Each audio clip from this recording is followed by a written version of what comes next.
এখানে ওনারা সন্ধ্যার থেকে আমাকে বলছিল যে মাহফিলে ঝামেলা। আমি তাদেরকে একাধিকবার বললাম যে আপনারা ঝামেলা হলে প্রশাসনকে জানান, যদি করতে হয় শক্তভাবে করেন, আর না করতে হলে আমাকে বলেন, আমি ঢাকা চলে যাই, আমি যেহেতু কাছেই আছি, প্রোগ্রামে না আসলাম। তারা জানাচ্ছে বলে বলে মোটামুটি আধা ঘন্টা আমি হিয়াকো বাজারে অবস্থান করছি, এর ভিতরে অনেক মানুষ জড়ো হয়ে গেছে আমাকে দেখে।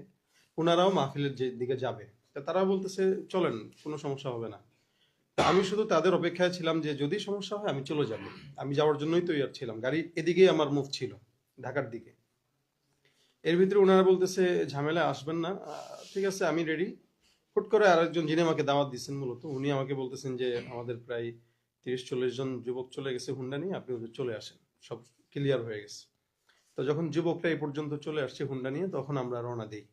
এবং মাঝখানে আবার গাড়ি রোধ করে বলতেছে হুজুর ওখানে নাকি ঝামেলা হচ্ছে, মানে এটা কমিটির কেউ না, এখানের একজন আলেম বলতেছে ঝামেলা হচ্ছে। তাই আমি বলছি তখন আমি গাড়ি নিয়ে রিটার্ন যাই। তখন যুবকরা বলল, না চলে আসছে কিসের, আমরা যদি কোনো কিছু করা লাগে, এভাবে বলতেছে জীবন দেওয়া লাগলে জীবন দেবো। আমি বলছি ভাই এটা আবেগের জিনিস না, এখানে পরিস্থিতিটা মোকাবেলা করা সবচেয়ে বড় বিষয়। আমরা পরিস্থিতিটা শান্ত হোক, পরে আসবো। এখন এতগুলো মানুষের মাঝখান দিয়ে তো আমি ঢাকায় যেতে পারি না। তো এরা আমাকে সামনে নিয়ে চললো, আর যে এলাকার নাম বলছেন ওখানে যাওয়ার পরে দেখি কিছু যুবক লাঠি আরো অনেক কিছু অস্ত্র অস্ত্র নিয়ে দাঁড়ানো। তো ওরা গাড়িতে দরজা টোকা দিচ্ছে আমাকে বের হওয়ার জন্য, বের হন বের হন। তা আমি বের হলাম, বের হওয়ার পরে একজন গাড়িতে আঘাত দিবে, আমি বললাম ভাই কেউ গাড়িতে আঘাত দিয়েন না। ওপর দিকে আরেকজন বলতেছে পেট্রোল ঢাল, গাড়ি পুরা। এই বিভিন্ন বাজে বাজে কথা আর কি, গালিগালাজ। তো আমাকে বলতেছে আপনি হুন্ডায় ওঠেন, আমি বললাম গাড়িতেই যাই, হুন্ডা উঠে ঠান্ডা লাগবে, তা আপনার সাথে এখানে আমরা ভালো ব্যবহার করার জন্য আনি নাই। পাশ থেকে অনেকেই যে কথাগুলো বলতেছে, তো আপনি সুন্দর মতো কথা শুনেন, আমরা আপনার গায়েও হাত দেবো না, অসম্মানীয় করবো না। আমাকে অসম্মানী না করলে আমার গাড়িতে আমাকে যেতে দেন, আপনারা আপনাদের হুন্ডায় যান। না, হুন্ডাতেই উঠতে হবে। তো আমার পাশে আমার ছোট ভাই ছিল, ও বারবার মানা করতেছিল হুন্ডায় উঠবে না।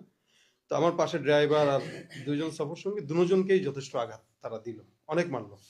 এর ভিতরে তারা আমাকে সেভ করতে যায়, তারা মারটা খাইছে আর কি। তো তখন আমি বললাম ঠিক আছে মারামারি দরকার নেই, হুন্ডায় উঠো।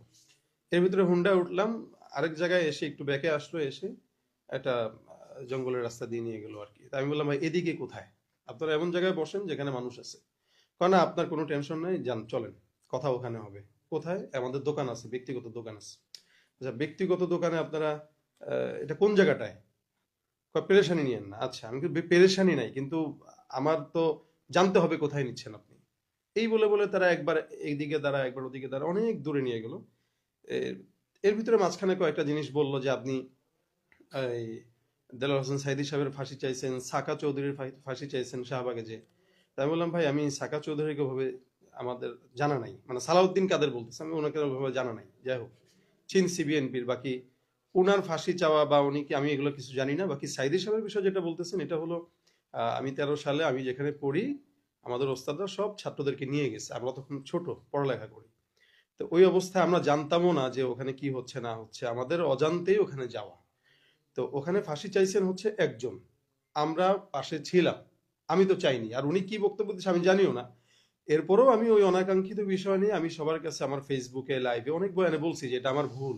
যদি আমি অনাকাঙ্ক্ষিত ভাবে গেছি, এরপর আপনাদের যারা কষ্ট পাইছেন আমি ক্ষমা চাই। আর সাইদী সাহেবকে এদেশের জনগণ রাজনীতির পরিচয়ের ভিন্নভাবে মহব্বত করে, তো ওই জায়গা থেকে আমাদেরও মহব্বত আছে আলিম হিসেবে। তো এখানে তো ওই বিষয় তো ভাই ক্লিয়ার। ওই ইস্যুতে আপনারা আমাকে ধরবেন কেন? ইস্যু তো ছিল আমি জানি একটা সভাপতি বা প্রধান অতিথি কেন্দ্র করে। তো ইস্যুটা ও কেন্দ্র থেকে বাদ হয়ে আমার কাছে আসলো কেন? কয় না আপনি ওটা কেন করবেন, আপনি কেমন তাহলে কি কি কি কি মুসলমান, আপনি কি আলেম হয়েছেন? আমাকে ভাই আমি তো এই বিষয়ে ক্ষমা চাইছি, আপনারা আমাকে ক্ষমা না করতে পারলে আল্লাহর কাছে কিভাবে আপনারা ক্ষমা আশা করেন? আর আমি মেহমান, সবচেয়ে বড় কথা। তো তারা এক জায়গায় নিয়ে যাওয়ার পরে এর ভিতরে হুট করে একজন মেম্বার গেলেন। মেম্বার যায় বলতেছেন এই কারারে তোরা কারা, কি সমস্যা, হুজুরে কে আনছে? তা আমাকে যায় পরিচয় দিলেন মেম্বার। তা আমি বললাম ভাই কি কিছু সমস্যা? আপনি আমার সাথে উঠেন, চলেন। কোথায়? চলেন। তা ওনার হুন্ডাতে আমরা আবার দুজন উঠলাম, উনি পরে ওদেরকে কারা কারা আসছে চিনেন? বলছে ভাই আমি তো একা নতুন, তো কারো চিনি না। ঠিক আছে চলেন, আমি দুঃখিত আপনার এই কাজের জন্য। তা উনি আমাদেরকে এখানে নিয়ে আসলো, পরে আমাদের প্রশাসনের ভাইদেরকে দেখলাম, ওনারা এখানে আনলেন। ঘটনা সেক্ষেত্রে আপনাকে কোনো ধরনের শারীরিক আঘাত বা আমাকে করেন, কোনো ওই যে বললাম আমাকে ঠেকাইতে গেছে, বুঝতে মানে পারছি। আমার যারা ওরা ঠেকাইতে যে ওরা আমার গেছে। আপনার কি অ্যাজাম্পশনটা কি মনে হয়, এটা কি আসলে যেটা বললো তারা সেটা কি একটা অজুহাত, নাকি মূলত হচ্ছে তো অতিথি করা না করা সেখানে, যেহেতু আমি আগে থেকে আপনাকে ইনফর্ম করা হয়েছে এখানে ঝামেলা হতে পারে বা ঝামেলা হবে, ধরনের? আসলে কি মনে হচ্ছে ঝামেলা তো আপনার? মাহফিল মানে কেন্দ্রিক বা অভিজ্ঞতা কি বলে মানে আপনার? আমাদের অভিজ্ঞতায় এরকম দেখা যায় সভাপতি প্রধান অতিথি নিয়ে অনেক ঝামেলা অনেক জায়গায় হয়, কিন্তু ওই অ্যাটাক বক্তার উপরে আসে না, কারণ বক্তা তো এখানে একদমই নির্দোষ। সে দাওয়াতপ্রাপ্ত মেহমান, সে আসবে যাবে। ব্যক্তিগত কোন্দলগুলো ওনারা ঠিক করবে। তা আমি তো জানি যে এখানে ওনাদের ব্যক্তিগত কোন্দল মেম্বারে মেম্বারে লাগছে, ওটা রাজনীতি হবে, আগামীকাল এটা ক্লিয়ার হবে। তো ওইটার ইস্যু আমার উপরে কেন আসবে? আপনাকে যিনি দাওয়াত দিয়েছেন, মূলত আপনার সাথে কমিউনিকেট করছেন, ওই উনি উনি ভদ্রলোকের নামটা হচ্ছেন কি? আজিম ভাই, উনি আমার মুসল্লি মূলত। আচ্ছা। উনি ঢাকায় থাকে, উনিও এলাকার জামাই, উনিও এলাকা সম্পর্কে তেমন কিছু জানে না। তা আমি ওনাকে বলছি, আজিম ভাই আপনি তো নতুন মানুষ, আপনিও এলাকার জামাই, আমিও নতুন, তা আপনি একটু প্রশাসনকে করেন। তো উনি একবার বলতেছিল আসেন না, আবার ওই মাদ্রাসার মতো আমি বলতেছি হুজুর আসেন, আবার অনেকখানে লোক বলতেছে আসেন। তা আমি একটু দ্বিধাদ্বন্দ্বে পড়ে গেছি, কিন্তু ওনারা কিন্তু লোক পাঠায় দিছে অলরেডি। লোক পাঠানোর পরে বলতেছে হুজুর সমস্যা, এখন ওই লোক তো আমার আর ছাড়তেছে না। লোক 2-3 জন হইলে আমি গাড়ি ঘোড়ায় চলে যেতাম, লোক তো 40 জন, এই 40 জনকে আমি ওভারটেক করে কিভাবে যাব? তখন আমিও আটকে গেছি, ওরাও আটকে গেছে। অর্থাৎ তারা আপনাকে গতিরোধ করে একটা জায়গায় নিয়ে গেছে, সেখান হ্যাঁ, থেকে আবার মেম্বার খবর পেয়ে গিয়ে আপনাকে জি জি জি। সেফলি নিয়ে আসছে, পরবর্তীতে মনে হয় আমার প্রশাসন। সফর সঙ্গী ওই ট্রিপল লাইনে আমাকে দেখালো, ট্রিপল লাইনে ফোন দিছে, আচ্ছা, তা ওনারা পরে যে নিয়ে আসছে। তাহলে এই যে এই বিষয়টা এখানে গুজব ছড়ানো হয়েছে, মানে অপহরণ, এটা কি আপনি মনে করেন যে এটা অপহরণের এটা পর্যায়ে পড়ে এটি? আপনি কি অপহরণ তো করে মূলত টাকা পয়সা বা জি, অন্য কোনো ধান্দার জি, জন্য, এটা এক্স্যাক্টলি। অপহরণ না, এটা এলো আমাকে ব্যক্তিগত অ্যাটাক করার জন্য।